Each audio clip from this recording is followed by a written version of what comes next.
Hey guys, it's Sean here, your guide to Warcraft, and today I'm finally making my guide for rank 7 of the Brawlers Guild, the final rank to killing all the bosses. And the reason it's taken me so long to actually make this is because with my Death Knight I just couldn't meet the DPS checks, but I've finally managed to get some better gear and actually take down the last couple of bosses. So we're going to be going straight into it with Nibbler. Now, he's from the old Brawlers Guild, and this is a Cobra that will leave a trail of poison on the ground. Now, like most of my fights, I have sped this up just because of how long these take, and a lot of these are actually just DPS checks. But if you are new to Nibbler, you might remember, depending on when you were born, the old game of Snake, where you just had to lead this snake round and his tail grew, and the aim of the game was to not let him touch his own tail or it's game over. This is similar, but instead of a tail he leaves behind a poison streak.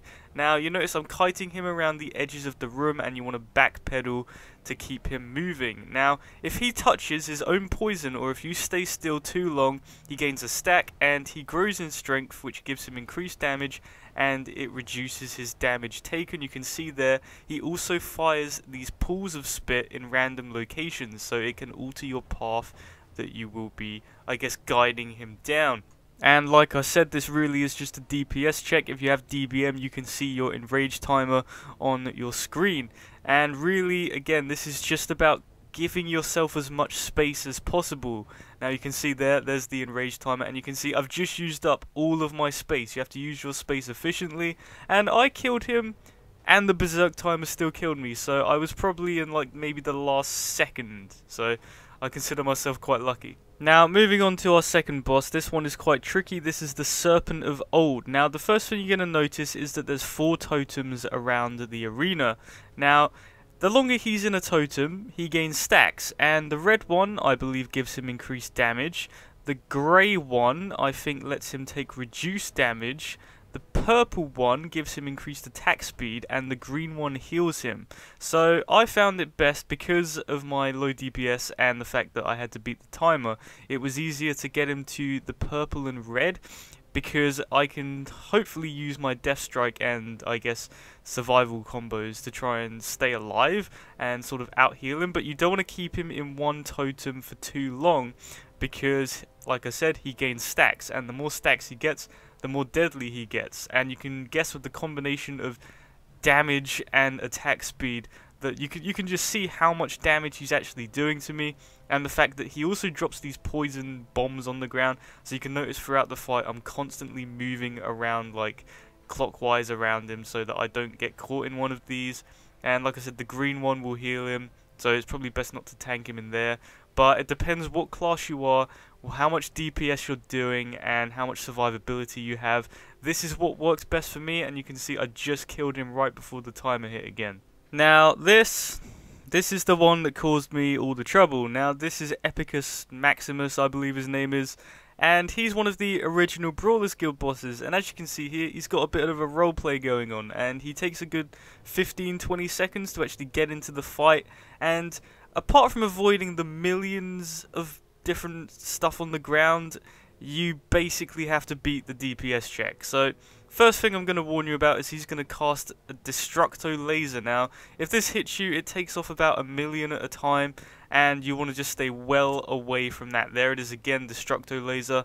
And I find out that it actually, you don't have to be standing on it for you to take damage, so you want to keep quite a far distance away from it. And usually after he's done with that, he will cast an ability called Blue Crash. Now you have to interrupt this. If you don't interrupt this, you get blasted across the room, take a high amount of damage, and considering how much DPS you need, there it is, Blue Crush again, you will probably wipe. So interrupt that at all costs, and that's pretty much the fight. And apart from the obvious, just avoid the sound waves that are being bounced around all over the ground. So it's really just moving around the boss, avoiding his laser, and interrupting him when possible. But apart from that, it is just a DPS check, and he took me a lot of time to beat, but I finally got him. Now, last boss. Now, this is Ray D tier. Now, if you played WoD, you might recognize the reference. I'm not going to go into it now, but I've left this at normal speed just because of how much stuff is going to be going on in this video. Now, here he casts Shockwave, move out for shockwave. He'll cast it in front, but you want to move out because it will basically sort of go over him, so you want to make sure you avoid that at all costs. And he's going to be cycling through all of the different Hellfire Citadel bosses. Now, here he's going to grasp you in a hand. You need to break this hand as quickly as possible so that you can get out and back to DPSing on the boss itself, because this is a very, very heavy DPS check. I only managed to just beat this. Next, he's going to do this, and he's going to cast like a Ren debuff on you. Now, that's just damage mitigation. There's no mechanic there that is really going to cause you any problem. Now, he's going to turn into Kilrock, and he's going to basically, like the second boss in the video, is going to cast sort of swirlies, which I guess were the equivalent of poison bombs. So you just want to run around him in circles, and you'll be fine. Next is Gorfiend, and he will just cast these, again, more swirlies around him in a circle. Just stay in the center, avoid him, and that should be fine. Now it's very important, though, that you get to one of the corners of the arena, because now he's going to turn into this, and he's going to cast this massive spike out the ground, and you need to move as far away from that as possible. Now he's going to turn into Prophet next. This is going to do a massive knockback and quite a bit of damage.